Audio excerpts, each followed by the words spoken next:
একটা পাল্লায় কবজা হ্যান্ডেল সিটকানি লাগানোর পরে একটি কাজ বাকি ছিল, সেটা হচ্ছে পাল্লার সাইডে বিট লাগানোর কাজ। সেই কাজটি আমরা এখন করে দিচ্ছি, সুবারগুলো আঠা মেরে দিচ্ছি। কারণ এই গ্যাপ অংশে দুতিল আমরা এই বিটটা না লাগিয়ে দিই তাহলে এখান দিয়ে পোকামাকড় ঢুকতে পারে, সেই জন্য আমরা এই গ্যাপটি পূরণ করে দিলাম। দুই পাশেই এই গ্যাপটি আমরা পূরণ করে দিচ্ছি। সুবারগুলো আঠা মারলে এই বিটটি আর কোনো সময় খুলবে না।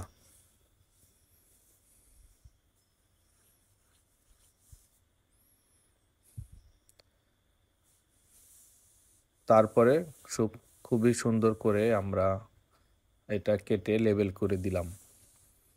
এইভাবে প্রতিটা দরজায় ফিটিং করার জন্য বেশ কিছু স্টেপ বাই স্টেপ আমাদের কাজ করতে হয়। তো আপনাদের সাথে আমরা সেই স্টেপ বাই স্টেপ কাজগুলো পর্যায়ক্রমে শেয়ার করছি।